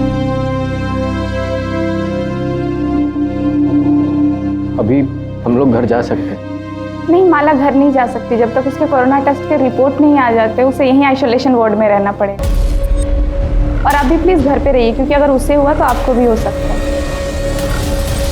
उन लोगों ने मुझे अस्पताल में रुकने नहीं दिया। मैं क्या करता, मैं घर आ गया। लेकिन माला वहीं रही 2 दिन, 5 और 6 तारीख को। आज जब उसको घर लेकर आए तब उसने बताया कि वो डॉक्टर ने उसके साथ दोनों दिन जबरदस्ती किया। तुम्हारी बीवी माला को मिलना पड़ेगा। माला, घबराने की जरूरत नहीं है, हम तुम्हारी मदद के लिए यहाँ आए। बताओ, हॉस्पिटल में तुम्हारे साथ क्या क्या? मेरा बच्चा गिरने के बाद मैं 2 दिन हॉस्पिटल में थी, टेस्ट का इंतजार करती थी। उन 2 दिनों में एक डॉक्टर ने मेरे साथ जबरदस्ती की। नाम जानती हो डॉक्टर का? पहचान सकती हो उसको? नहीं। आंख दिया है ना भगवान ने, या आंख बंद करके बैठी थी? अरे बताती क्यों नहीं साहब को कौन हरामी था वो? तू भी मजे ले रही थी हैं? बोल साहब। लेकिन इस तरह से बात करते हैं। विवेन तुम्हारी, देखो माला, ना तो तुम उसको पहचानती हो ना तो उसका नाम जानती हो, उसको पकड़ेंगे कैसे? साहब, वो जो कोरोना में डॉक्टर पहनते ना ऊपर से लेके नीचे तक, उन्होंने वो पहना हुआ था और मुंह पे मास्क भी लगाया हुआ था। मेरे शरीर में जान नहीं थी, लेकिन फिर भी मैंने उसको रोकने की बहुत कोशिश की, लेकिन वो नहीं माना। माला, माला, तुम और कुछ बताना चाहते हो? साहब, तबीयत ठीक नहीं है इसकी। अभी इससे सवाल पूछने की जगह उस डॉक्टर को पकड़ो ना आप। सर, मुझे यकीन नहीं हो रहा। ऐसे वक्त पे जब लोग एक दूसरे को शक की नज़र से देखते हैं कि किसी की वजह से मुझे कोरोना ना हो, एक डॉक्टर अपने मरीज के साथ रेप करेगा, वो भी जिसके कोरोना के टेस्ट के रिजल्ट्स नहीं आए। पर सर, अगर माला कोरोना पॉजिटिव निकली तो? गायकवाड़, तुम डिपार्टमेंट में होते हुए ऐसा सोचते हो? हाँ, अरे ऐसे हजारों केसेस है जिसमें लोगों ने अपनी जान की परवाह नहीं की। अरे ये तो विकृत मनोवृत्ति वाले लोग हैं। हाँ, ये वायरस से डरेंगे? अरे इनका जाने दे। नॉर्मल लोग भी अगर कोरोना वायरस के खतरे को समझते ना तो हमें अपनी जान जोखिम में डाल के रास्ते पे घूमने की जरूरत नहीं थी। रही बात ये माला की, ये जरूर हमसे कुछ छुपा रही है, ढूंढेंगे। सर, ऐसा हो ही नहीं सकता। आपने सुना है पहले ऐसा कुछ? आप ही सोचिए कि अगर ये बात डॉक्टर्स और मरीज के बीच में फैल गई तो क्या होगा। पहले से ही हमारे पास स्टाफ कम है, अगर ऐसा कुछ हो गया तो कौन सा डॉक्टर, कौन सा स्टाफ ड्यूटी पे आना चाहेगा? अरे डॉक्टर से क्या, मरीज भी हॉस्पिटल में आने से कतराएंगे। डॉक्टर कूल, ये मैं नहीं कह रहा हूँ, आपके हॉस्पिटल के एक मरीज ने कंप्लेंट की है कि उसके साथ यहाँ एक डॉक्टर ने रेप किया जब वो आइसोलेशन वार्ड में कोविड टेस्ट के रिजल्ट का इंतजार कर रही थी। तो हमें पूछताछ तो करनी होगी। तो आप मुझसे क्या चाहते हैं? सीसीटीवी फुटेज देखना।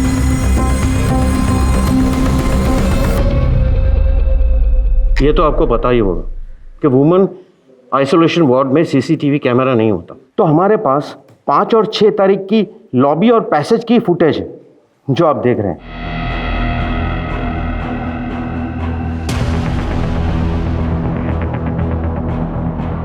6 तारीख को भी यही घुसा हॉस्पिटल में।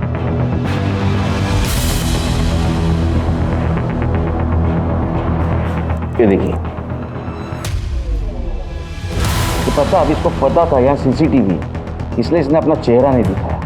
अब तो अब समझ गए होंगे डॉक्टर पाटिल, ये आपका हॉस्पिटल का स्टाफ ही है।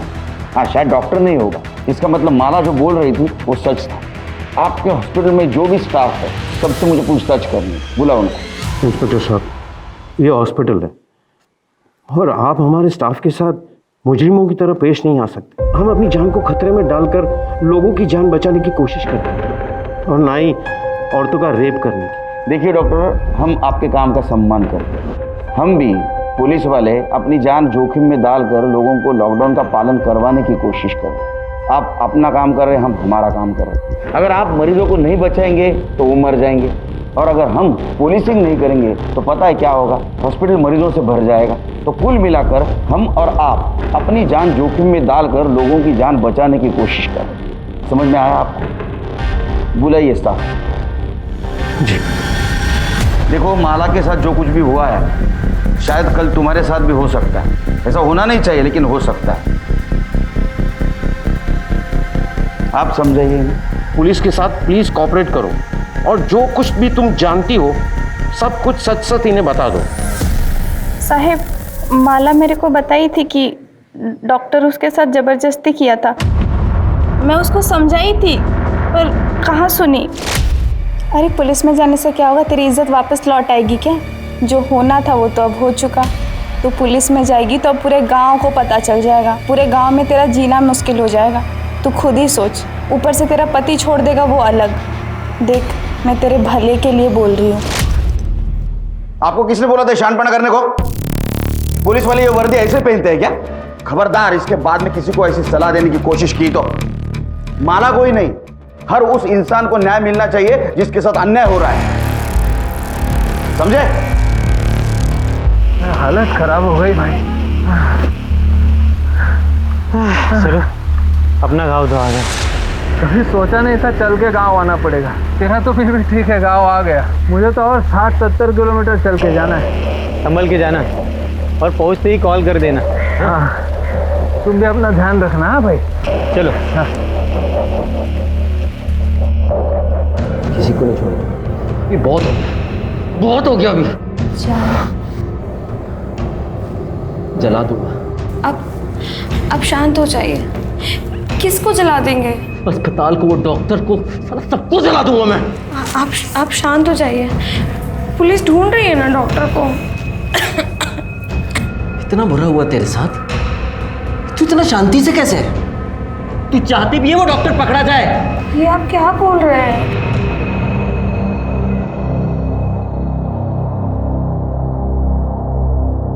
क्या हुआ साहब? वो डॉक्टर को आप लोग पकड़े कि नहीं? देखो राजू, केड़कर साहब अभी आए नहीं है, थोड़ा टाइम के बाद आना। बाद में नहीं, मेरे को अभी जानने का है कि डॉक्टर को पकड़ने में आपको कितना टाइम लगेगा। अभी शोर मत मचाओ, ये तुम्हारा घर नहीं है, पुलिस स्टेशन है। हम लोग कार्रवाई कर रहे हैं। तो तुम्हारी जानकारी के लिए ये बता देता हूँ कि जिसने भी तुम्हारी बीवी के साथ जबरदस्ती की है ना, वो कोई डॉक्टर नहीं है। समझा मैं, अभी सब समझा मैं। वो डॉक्टर है, बड़ा आदमी है, पैसे वाला, तो उसको काहे को पकड़ोगे आप लोग? नहीं, गरीब मानुस। हाँ, गरीब की कौन सुनता है? कौन सुनता है साहब गरीब की? राजू, क्यों चिल्ला रहा है तू? साहब वो तेरी बात सुन ली, इसलिए तो कार्रवाई कर रहा है ना। जब पकड़ा जाएगा तेरे को इन्फॉर्म कर देंगे। फिर से पुलिस स्टेशन में आके राडा नहीं करने का, तो पहले तेरे को अंदर कर दूंगा। जा घर पे जा, निकल।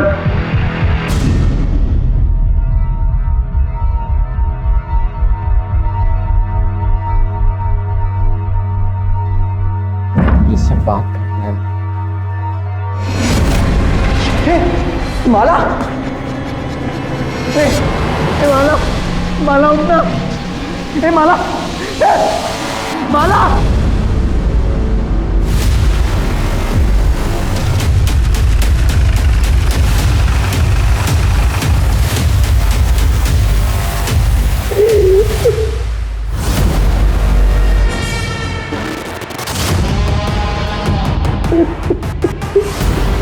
चल रहे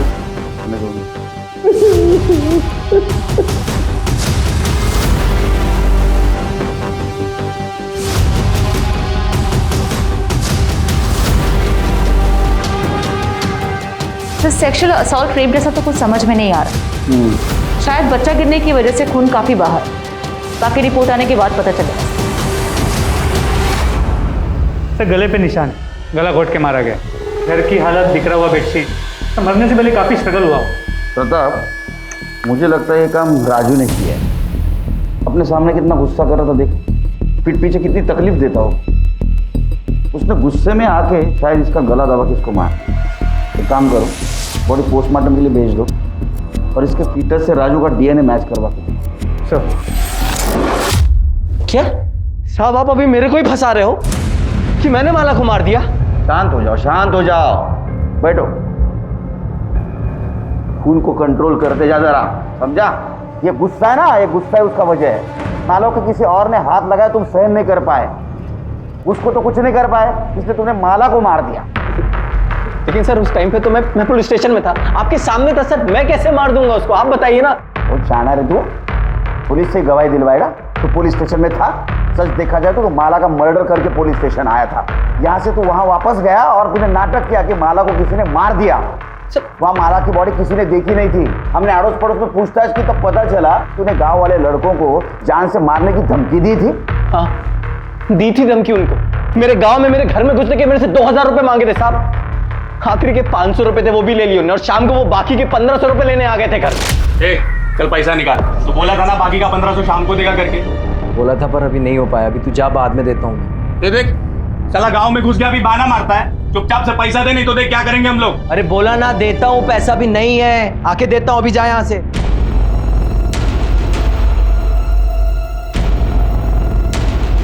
एक काम कर सकते हैं, पैसा छोड़ देंगे। क्या? तेरी बाइकों का हमको मजे लूटना। क्या क्या बस एक बार मजे लेने दे, फिर तेरा पैसा मार।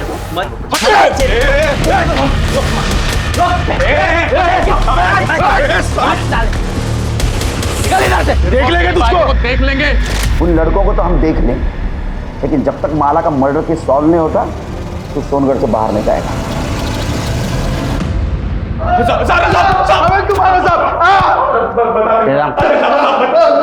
बोल।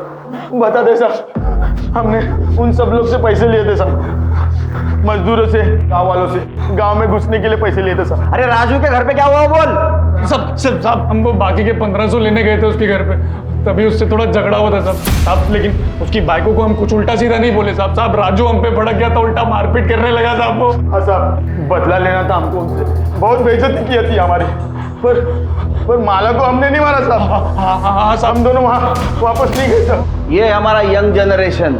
एफआईआर दर्ज करो। सर मैंने गांव में घुसने के लिए किसी से भी कुछ भी पैसा नहीं लिया सर। सर मुझे पता भी नहीं है कि वो लड़का ऐसे कुछ कर रहा है। सर मैं तो अपनी ड्यूटी पूरी ईमानदारी के साथ निभा रहा था सर। जो भी आता उसका आधार कार्ड पहले चेक करता था और बाद में देखता कि वो सोनगढ़ का है कि नहीं। अगर वो सोनगढ़ का है तो ही उसके हाथ के ऊपर स्टैंप लगाता और बोलता था कि 14 दिन घर में रहो। सर मैंने राजू और माला के केस में भी यही किया सर। जाओ, मास्क। जैन सर।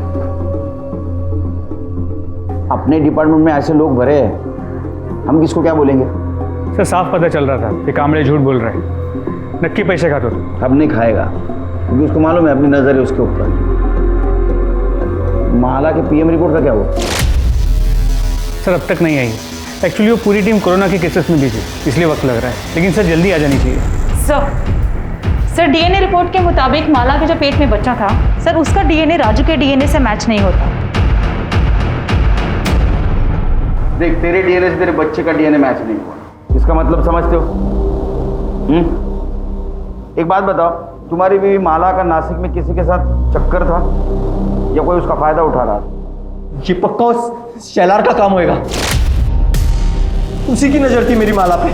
कौन शेलार? नासिक में मैं और माला जिधर मजदूरी करते थे तो वहाँ पे सुपरवाइजर था। कुछ महीनों पहले मुझे जुए का लत लग गया था। मैं 5,000 रुपये हार गया, पैसा नहीं था, तो वो भरने के लिए मैंने सोचा साइड से कुछ चोरी करके उसको बेच के वो पैसा भर देगा, लेकिन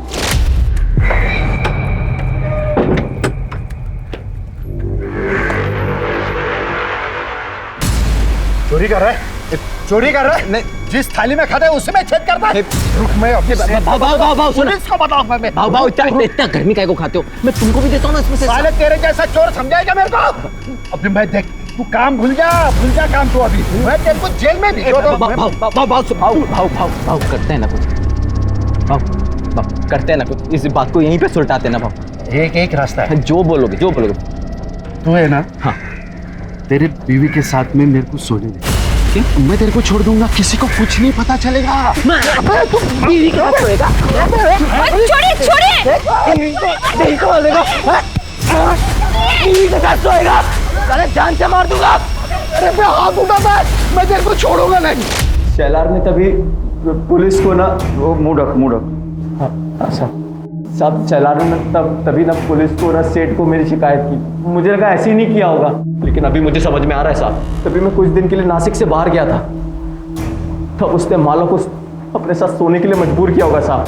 तो मुझे एक बात समझ में नहीं आ रही, माला ने मेरे को कुछ बताया क्यों नहीं अभी तक? शेलर का एड्रेस ले लो, उसको थाने बुलाओ। अरे साहब, मेरे को क्यों बुलाया इधर? मैंने क्यों बुलाया साहब? मेरे को, मैंने कुछ नहीं किया साहब। गरीब औरतों का बहुत शारीरिक शोषण करता है ना तू? शोषण? क्या बात कर रहे साहब? मैं अभी मेरे सेठ को फोन करता हूँ, उनको बुला लेता हूँ। जगह लगा, फोन लगा, तेरे सेठ को फोन लगा। उसको भी समझने दे, उसका साइट सुपरवाइजर गरीब औरतों का कैसा शारीरिक शोषण करता है। और उसमें जब राजू और माला भी थे ना, तूने माला का फायदा उठाया, उसका शारीरिक शोषण किया। तेरे बच्चे की माँ बनने वाली थी, उसके बाद में तूने उसको मार दिया। उसका मर्डर हो गया साहब? उसका मर्डर हो गया? मेरे को तो पता भी नहीं साहब। तू तो अभी ये भी बोलेगा मैंने माला का फायदा नहीं उठाया, उसका शारीरिक शोषण नहीं किया, उसको नहीं मारा? कसम से साहब मैंने नहीं मारा। हाँ, उसका फायदा जरूर उठाया साहब, लेकिन वो सामने से आई साहब। सब जो भी हुआ वो मर्जी से हो उसके साहब। माला ने मेरे को उसके घर पे बुलाया साहब, तो मैं उसके खोली पे गया और देखा तो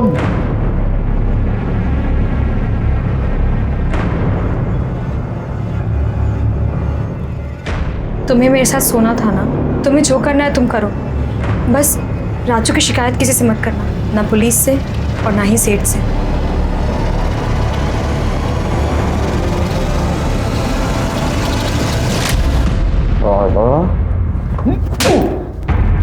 उसको फायदा उठाना बोलते, समझा? साहब आप कुछ भी कह लो साहब, लेकिन मैंने उसका मर्डर नहीं किया साहब। और हाँ, मेरे को ये भी पता है साहब, ये बात ना उसने राजू को भी नहीं बताई थी साहब। तब तक नहीं बताई जब तक वो नासिक छोड़ के उनके गांव चले नहीं जाते। और इसके बदले में मैंने उसकी चोरी की बात किसी को नहीं बताई साहब। राजू और माला के अलावा और कौन कौन गया था गाँव वापस?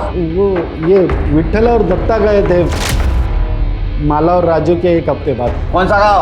वो विट्ठल तो इधर का ही है साहब, सोनगढ़ का। राजू पहचानता है उसको। और वो दत्ता यहाँ से 60-70 किलोमीटर दूर पिंजर गाँव है साहब, वहाँ पे रहता है। उसका डीएनए टेस्ट कराओ और माला के फिटर से मैच करके देखो, इधर ही रहेगा। अरे नहीं साहब, वो रहेगा। ये वामन शेलर का कहना है कि माला ने उसके पति राजू को बचाने के लिए उसके साथ शारीरिक संबंध बनाया। ऐसा भी हो सकता है किसी और के साथ किसी और वजह से उसने शारीरिक संबंध बनाए होंगे। तो क्या सच में उसके साथ हॉस्पिटल में हुआ था या झूठ बोल रही है? या किसी और वजह से उसने हॉस्पिटल में भी किसी के साथ शारीरिक संबंध बनाए? सर इस वामन की बात पे विश्वास कैसे कर सकते हैं? हो सकता है झूठ बोल रहा हो सकता है, लेकिन हमारे पास कोई सबूत नहीं है। क्या चलो सर, चाय अच्छी नहीं है? सवाल अच्छे बुरे चाय का नहीं है, वो बाकड़े की चाय की आदत है। इसकी आदत होने के लिए टाइम जाएगा। शक्कर भी कम डालिएगा। अच्छा, ये माला की पीएम रिपोर्ट का क्या हुआ? सर डॉक्टर से कह दिया आज शाम तक आ जाएगी। और वो विट्ठल सुरवे, उसका एड्रेस मिला? जी सर। वो माला और राजू भोर को जानता है? हाँ सर, अब मेरे को पता चला माला के मर्डर के बारे में, लेकिन ये लॉकडाउन की वजह से राजू को मिलने को नहीं जा पाया साहब। लेकिन क्या हुआ साहब, आप लोग इधर तो कितने तारीख को निकला था नासिक से? 6 तारीख को निकला साहब। और कब पहुंचा? 8 तारीख को पहुंच गया।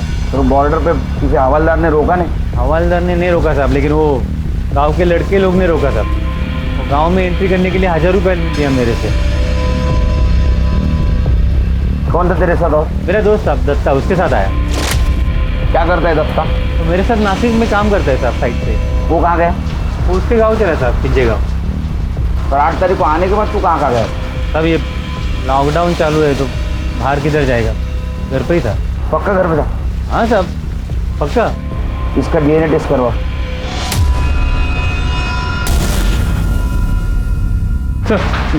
सर माला की PM रिपोर्ट आ गई। चला नशीब चांगलं। अच्छा कुछ मिला? सर रिपोर्ट के मुताबिक उसकी मौत 9 तारीख की सुबह 10 और 12 बजे के बीच हुई है। और सर मौत की वजह खून बहने की वजह से नहीं, दम घुटने की वजह से। और जो ब्लीडिंग हमने देखी वो गला दबाने के प्रेशर से हुई। तो हमारा शक सही निकला, उसका मर्डर है। अब ये पता करना है कि उसका मर्डर किसने और क्यों किया। प्रताप मुझे लगता है राजू ने उसका मर्डर किया होगा, क्योंकि राजू उसको लेके बहुत पॉजिटिव था। उसको गुस्सा आया होगा कि उसके अलावा किसी और ने उसको हाथ लगाया। सर गांव के लड़के भी हो सकते हैं, हो सकता है उन्होंने बदला लेने के लिए माला को मारा। देख लेंगे तुझको, देख लेंगे। या फिर हॉस्पिटल में जिसने उसका रेप किया वो विट्ठल भी हो सकता है, क्योंकि विट्ठल 8 तारीख को गांव आया और 9 तारीख को माला का मर्डर हुआ। तमाम कोशिशों के बावजूद पुलिस भोसले हॉस्पिटल में माला का बलात्कार करने वाले अपराधी तक नहीं पहुंच पाई थी। बल्कि यह भी एक पहेली थी कि बलात्कार हुआ भी था या नहीं। जो साबित हुआ वो ये था कि माला का कत्ल हुआ था, लेकिन उसमें भी पुलिस उसके कातिल को ढूंढने की जद्दोजहद में लगी थी। वामन शेलार और विट्ठल पर पुलिस को शक तो था, लेकिन दोनों का DNA माला के अजन्मे गर्भ से मैच नहीं कर रहा था। यह केस एक नहीं बल्कि 3 सूरतों में पुलिस की नींद हराम किए हुए था। पहली, माला जब सोनगढ़ आई थी तो उसके पेट में किसका गर्भ था? दूसरी, हॉस्पिटल के आइसोलेशन वार्ड में उसके साथ बलात्कार हुआ था। क्या यह सच था या वो झूठ बोल रही थी? और अगर वो झूठ बोल रही थी तो क्यों? या फिर ऐसा था कि ये संबंध उसने अपनी मर्जी से बनाए थे? और तीसरी, वो कौन हो सकता था जिसने माला को उसी के घर में घुसकर मौत के घाट उतार दिया? पुलिस के पास संदिग्ध तो कई थे, लेकिन सबूत किसी के भी खिलाफ नहीं था। सर 8 तारीख को माला अस्पताल से डिस्चार्ज हुई और 8 तारीख को ही विट्ठल और दत्ता सोनगढ़ पहुंचे। और विट्ठल के मुताबिक तभी के तभी दत्ता अपने गांव पिंजगढ़ के लिए पैदल निकला, जो करीब 60 से 70 किलोमीटर दूर। सर हम सबको तो चेक कर चुके हैं, वो कौन हो सकता है जो माला के बच्चे का बाप था जिसने उसका मर्डर किया? ये दत्ता पिंजगढ़ कब पहुंचा पता करो। सर हमने विट्ठल की कॉल रिकॉर्ड्स चेक किए और उसमें यह पता चला कि 12 तारीख की रात को हमारी पूछताछ के बाद उसने एक नंबर पर 20 बार कॉल की। कितने बार? 20 बार। और सर बातचीत काफी लंबी हुई। नंबर किसका था? दत्ता राउत के। दत्ता राउत? अब बता, इतने फोन क्यों किया? साहब वो हालचाल पूछने के लिए फोन किया था साहब। हलचल पूछने के लिए 20 बार फोन? किसके हाल खराब थे, किसकी चाल खराब थी रे? वो साहब इधर उधर की बात कर रहे थे हम लोग। तू क्या वेड़ा समझ लगा मला? हाँ सच सच बता, ना तो इतना मारूंगा ना इधर का उधर हो जाएगा, समझा? नहीं साहब सब बताता हूँ साहब। वो साहब उस दिन साइट पे काम जल्दी खत्म हो गया तो मैं और दत्ता राजू की खोली के बाहर दारू पी रहे थे साहब। तो राजू की खोली से कुछ आवाज आया। तो राजू के घर पे कौन आया? राजू आ गया क्या? देखते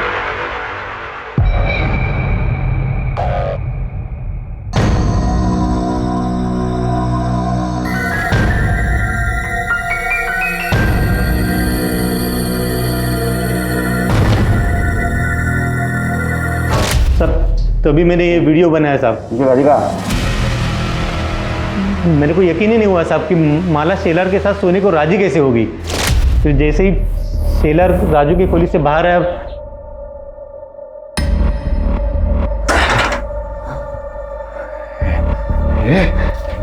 कपड़े उतर। भाव पागल हो गए क्या? निकलो निकलो यहाँ से, निकलो वरना मैं शोर मचाऊंगी। निकलो भाव। तू क्या शोर मचेगा? मैं मचाता है ना शोर, बुलाते हैं सबको और बताता है वो राजू इधर नहीं है ना, तो शेलर के साथ तू कैसे मजे मार रही है? कपड़े निकाल। भाव भाव छोड़ो, भाव निकलो निकलो यहाँ से। कपड़े उतार दिए कि बुलाओ सबको? साहब मुझे क्यों मार रहे? मैंने कुछ नहीं किया था। ये आराम कर, झूठ बोल रहे हैं सब। नहीं झूठ बोल रहे, नहीं झूठ बोल रहे साहब। ये देखो साहब।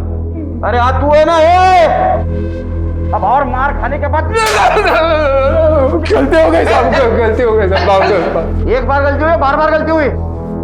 वो साहब मुझे शेलर का तो मालूम नहीं है, पर मैं साहब 4 बार माला के घर पे गया,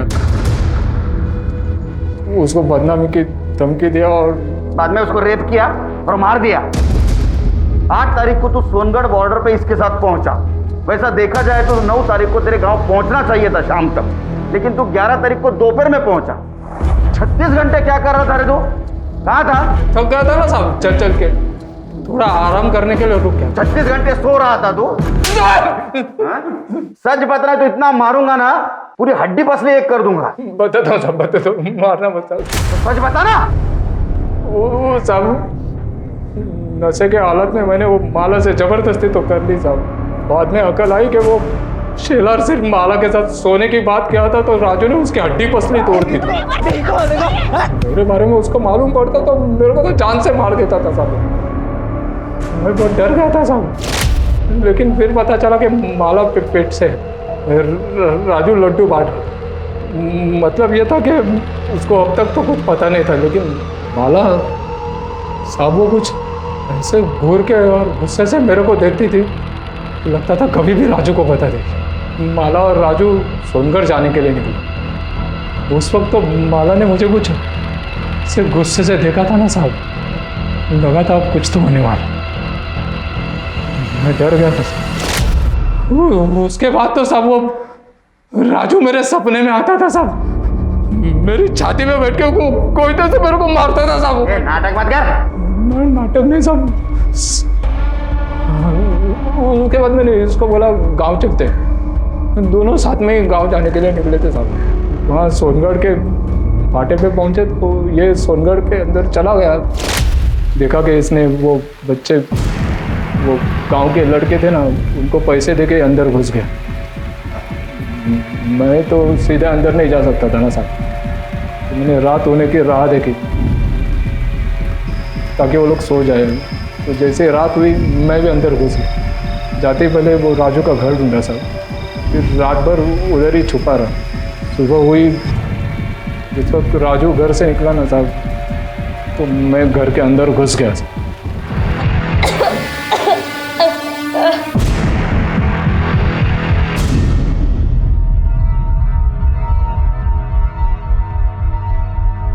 ले गंगा जल समझ के पी ले, क्योंकि तू मरने वाली है। रात को नींद नहीं आती है मेरे को, इस डर से कि तू सब राजू को बता देगी और आके मुझे मार देगा। मैं मर जाऊं इससे तो अच्छा है कि तू। भाव में राजू कुछ नहीं बताएगी आयुष। मैं रिस्क नहीं ले सकता है ना। 9 तारीख को तू सोनगढ़ पहुंचा तो 5 और 6 तारीख को माला का रेप कैसे किया? नहीं साहब, 6 तारीख को तो हम लोग नासिक से निकले थे गांव आने के लिए। 2 दिन तो रास्ते पे ही चल रहे थे। इसको पूछो ना साहब, साथ में थे हम लोग सब। मैं 6 तारीख को वहाँ था ही नहीं, तो मैं रेप कैसे कर सकता हूँ? माला का रेप और मर्डर दोनों केस फाइल करो, लेकर जाओ इसको।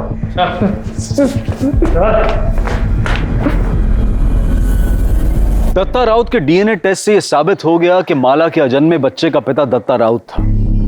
माला के बच्चे और हत्या की गुत्थी तो सुलझ चुकी थी, लेकिन यह अब भी अनसॉल्व था कि अस्पताल में माला का बलात्कार किसने किया था। कौन हो सकता है जिसने कोविड-19 जैसी महामारी को ताक पर रखकर यह जुर्म किया?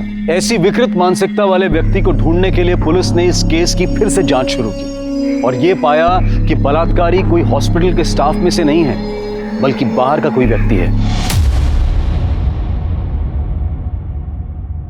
5 और 6 तारीख को तेरी ड्यूटी थी ना, तो ये बता कितने आदमी और कौन कौन आए थे अंदर? किसको आने दिया था तूने? सर यहाँ कोई नहीं आया था सर, मैं किसी को आने नहीं दिया था, सिर्फ हॉस्पिटल का स्टाफ था। अच्छा, बहुत पर्टिकुलर आदमी है ना। चल खुल के बात करते। गांव वाले लड़के गांव में किसी को भी घुसने देने का एक आदमी का 1000 रुपए लेते, तेरा रेट क्या है? सर ये आप कैसी बातें कर रहे हैं? अरे दोस्ताने में बात कर रहा हूँ उसके साथ। हाँ, गलती मान ले। तूने अगर गलती मान ली तो एक मरी हुई औरत को न्याय मिलेगा, पर अगर हम अपने पे उतर आए तो तेरे को न्याय दिलाने वाला कोई नहीं रहेगा। समझा? नहीं समझ में आया? सोच ले, तेरे को लेके गए हम पुलिस स्टेशन, बहुत पीट रहे, किसके पास न्याय मांगने के लिए जाएगा तू? बोलना। सर गलती हो गई, मुझे माफ़ कर दो। वो दोनों दिन एक ही आदमी आया था, उसने मुझे एंट्री करने के लिए पैसे दिए थे। बोल रहा था उसके अंकल भर्ती है, उससे मिलना चाहते हैं। क्या नाम था उसका? विष्णु म्हात्रे। हमारे यहाँ पेशेंट है प्रदीप म्हात्रे, उनका भतीजा है। देखा, अरेस्ट करो इसे। साहब उस दिन मैं अपने काका से मिलने गया था, टेंशन हो रही थी कि टेंशन हो रही थी, और उधर हॉस्पिटल में एक औरत के साथ रेप हो रहा था, और तेरे अंकल और वो औरत, उनका वार्ड आजू बाजू में था। साहब ये क्या मेरे घर पे आके आप ये रेप वेप की बात कर रहे हैं? मेरे घर वालों को पता चल जाएगा तो क्या सोचेंगे वो मेरे बारे में? तेरे अंकल कोरोना पॉजिटिव थे ना, उनके हालचाल पूछ के आया था ना तू, फिर भी तेरा समाधान नहीं हुआ, फिर से उनके हालचाल पूछने चला गया, तब तेरी जान प्यारी नहीं थी? साहब मैं बोल चुका हूँ कि इस सबसे मेरा कोई लेना देना नहीं। आप प्लीज़ मुझे ज़बरदस्ती इसमें फंसाइए मत, और मेरे ही घर में आकर अगर आपको मेरी ही बेइज्जती करके मन भर गया होगा तो आप प्लीज़ जा सकते हैं। हम तो जाएंगे। हाँ चलो, अच्छा एक काम करते ना, तुम्हारा डीएनए टेस्ट करवा लेते। तुमने कुछ किया ही नहीं ना, तो करवा लेते डीएनए टेस्ट। हाँ, अगर तू ना करेगा तो पुलिस वाले शक करेंगे तेरे पर। नहीं मतलब हाँ हाँ हाँ हाँ ले लो। डीएनए के टाइम वो विष्णु की हालत देखी तुमने कैसी हुई थी? मुझे लगता है रेप उसने किया होगा, क्योंकि 5 और 6 तारीख को उसके अलावा हॉस्पिटल में कोई नहीं आया, और हॉस्पिटल के सारे स्टाफ की हिस्ट्री तो हम लोगों ने निकाली है। लेकिन सर हमारे पास उसके खिलाफ कोई सबूत नहीं है। हमने डीएनए सैंपल लिया तो है, लेकिन उससे क्या हो? हेलो हेलो, आएगा कोरोना का वैक्सीन आएगा, टेंशन मत लो। सॉरी सर, मैं केस से रिलेटेड ही कुछ ढूंढने की कोशिश कर रही थी। सर आइसोलेशन वार्ड में बेडशीट को डिस्ट्रॉय करने के लिए एक प्रोसीजर फॉलो किया जाता है, ताकि अगर कोई पॉजिटिव पेशेंट मिले उसका इन्फेक्शन दूसरे तक ना फैले। सर अगर भोसले अपने हॉस्पिटल में ये प्रोसीजर फॉलो करता है तो सर विष्णु की गर्दन दबोचने का मौका है हमारे पास। कैसे? सर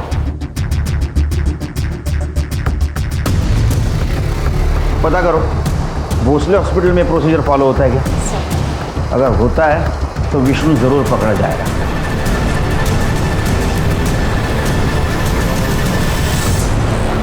क्या है साहब? हाँ चल उधर चल। एक बात बता, कोविड-19 के पेशेंट के बेडशीट के साथ क्या किया जाता है? डिस्ट्रॉय किया जाता है उसको। अब हमारा नसीब अच्छा कि माला की बेडशीट हमारे हाथ लग गई। देखनी है फोटो? दिखा? इसके ऊपर साफ साफ माला के बेड का नंबर दिख रहा है। तो ये सब मेरे को क्यों बता रहे साहब आप? वो इसलिए बता रहे कि उसके ऊपर जो ड्राइड सीमेंट्स के ट्रेसेस मिले वो तेरे डीएनए से मैच हुए हैं। अब बताएगा नहीं बताएगा? बैकवर्ड साहब नहीं साहब बताता हूँ साहब, बताता हूँ। बोल। 5 तारीख को मैं सच में अपने काका से मिलने गया था। उसके लिए मैंने गार्ड को रिश्वत भी दी थी, लेकिन जब वहाँ से वापस आ रहा था तो मैंने देखा अकेली औरत बेड पर पड़ी है, तो मैं अपने आप को रोक नहीं पाया साहब। अगले दिन मैं गार्ड को रिश्वत देकर सिर्फ उसी के लिए वहाँ पे गया था। मैंने ध्यान रखा कि मेरा चेहरा सीसीटीवी कैमरा में ना आए।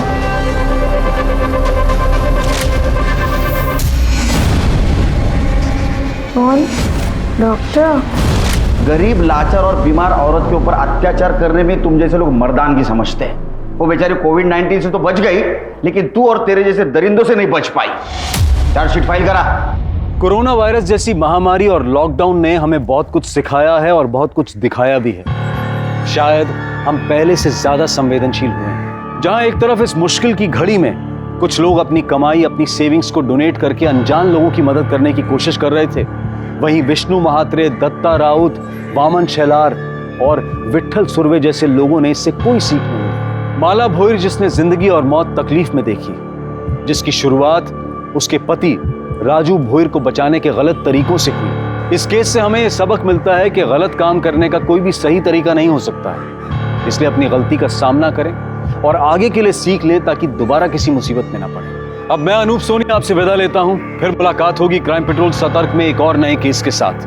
तब तक अपना और अपने परिवार का ख्याल रखें, सतर्क रहें, सुरक्षित रहें और देखते रहें क्राइम पेट्रोल सतर्क। जय हिंद। इस तरह के और भी एपिसोड देखने के लिए हमारे चैनल को सब्सक्राइब करें और बेल आइकन दबाना ना भूलें।